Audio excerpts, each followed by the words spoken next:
తెలంగాణలో 42% బీసీ రిజర్వేషన్లపై వాడివేడిగా చర్చ జరుగుతోంది.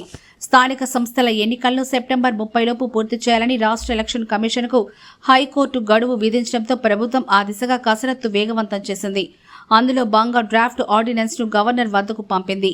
దీనిపై గవర్నర్ న్యాయ సలహా కోరారు. ఓ పక్క ఈ విషయంలో న్యాయపరమైన చిక్కులు ఎదుర్కొనేందుకు కూడా ప్రభుత్వం సిద్ధమవుతుంది అన్న తరుణంలో గతంలో కేసీఆర్ చేసిందే జరుగుతుందా అనే ప్రశ్నలు వ్యక్తమవుతున్నాయి. బీసీ రిజర్వేషన్ల బిల్లులపై తాజాగా కేంద్రం రాష్ట్ర ప్రభుత్వం నుంచి క్లారిటీ కోరినట్టు తెలుస్తోంది. కాంగ్రెస్ సర్కార్ కూడా పూర్తి వివరాలతో జవాబిచ్చేందుకు సిద్ధమవుతుందని సమాచారం.